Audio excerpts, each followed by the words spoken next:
Ça sent la liberté, les gars. Ça sent la liberté. Je sais pas. C'est un truc de...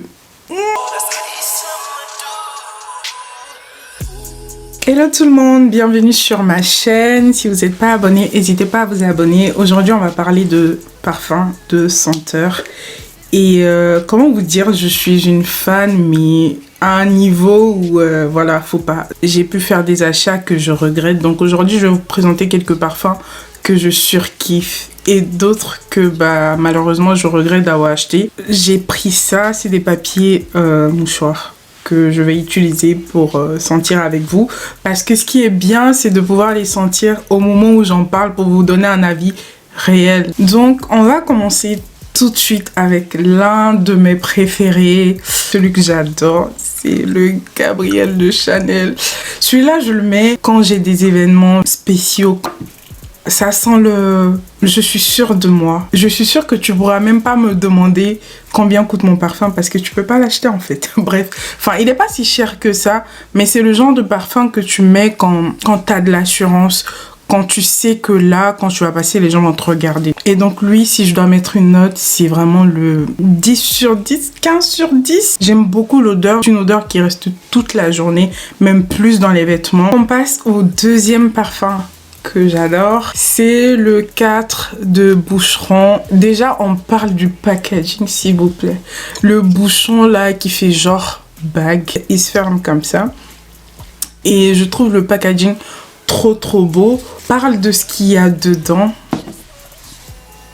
Il sent un niveau de classe et de maturité. Il y a un peu de rose. Il est doux. Il n'est pas très fort. Et je sais qu'il reste toute la journée aussi. Quand tu le mets, limite, tu ne peux pas passer sans que les gens te regardent et te disent tu sens bon. Tu sens très bon. Et t'as pas besoin d'en mettre une tonne. Si je dois mettre une note, c'est un 10. Pour panacher un peu, je vais faire 2 parfums qui me plaisent et 2 parfums qui me déplaisent. Donc on va passer aux parfums que j'ai acheté mais que je regrette alors que ça m'a coûté une blinde. Je suis déçue. Le premier parfum que j'ai acheté que je déteste, le numéro 5 de Chanel. Ça a une odeur de mamie, ça a une odeur de vieillesse. Vous voyez, quand vous êtes riche et vieille, ça reste quand même sur vous. C'est quelque chose qui va rester franchement toute la journée ou même plus. En tout cas, quand vous le mettez, vous savez que vous l'avez mis parce que ça sent très vieillot sur vous. Et en fait, ça vous quitte pas. Et je pense que c'est le genre de parfum que tu achètes quand tu as un certain âge. Si je dois donner une note, franchement, un 2 sur 10. Pour moi, ça reste quand même un flop. Pour parler du deuxième parfum que je déteste, c'est celui-là, c'est le Lancôme packaging.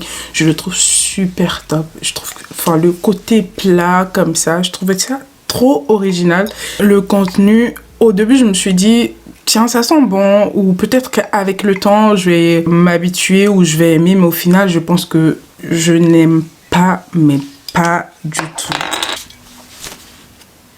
Déjà de base, je ne suis pas très parfum eau de rose. Je trouve que ça sent trop la fleur. Je trouve ça trop stigmatisant. Je trouve ça trop féminin. Pour moi, si je dois donner une note, honnêtement, je donnerais un 1 sur 10. Enfin, limite, je choisirais le Chanel que celui-là. Donc, le troisième que je kiffe, c'est celui-là. Je sais, on le voit partout, tout le monde l'a. Mais je pense que si on le voit partout, c'est aussi pour le côté où il sent super bon. Quand je le mets, je me sens vraiment libre. Mais vraiment dans le nom, tu vois, enfin, c'est le Libre de Saint-Laurent. Je me sens féminine, je me sens imposante. Celui-là, ça sera dans les 10+. Hormis ce côté un peu trop populaire.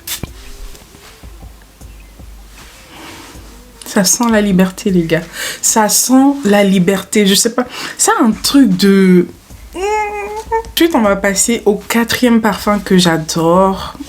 C'est le Her, For Her, For Her, For Her, Her, Her de Narciso Rodriguez.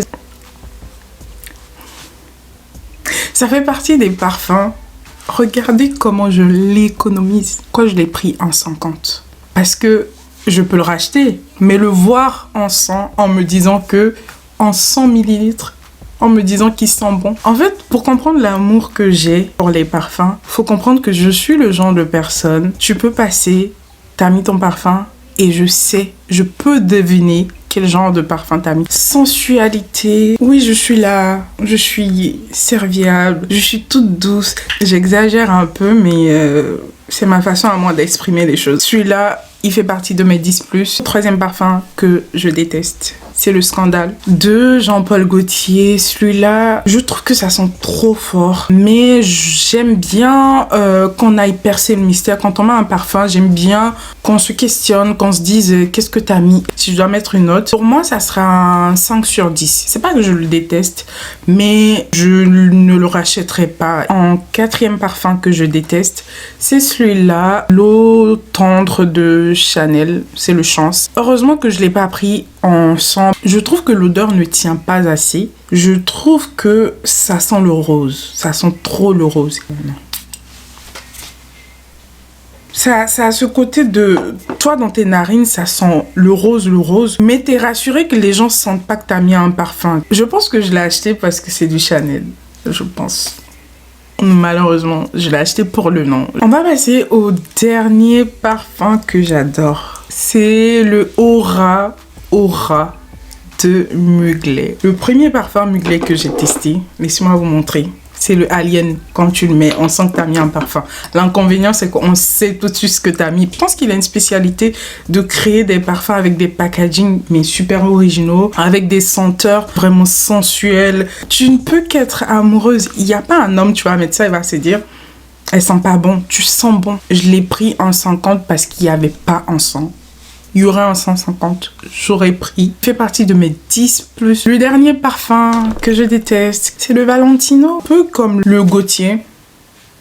Je trouve qu'ils sont trop forts. Voilà pour les parfums un peu plus chers. Après, forcément, pour une fan de parfum, vous savez que je vais pas forcément mettre que des trucs qui coûtent super cher. J'ai des trucs un peu légers et j'en ai pas mal. Mais aujourd'hui, si je veux parler de tous mes parfums, on ne finira pas cette vidéo. Je pourrais en parler dans une prochaine vidéo. Vous pouvez mettre en commentaire si vous voulez des parfums à petit budget. En tout cas, je vais m'arrêter là parce que la vidéo elle sera trop longue.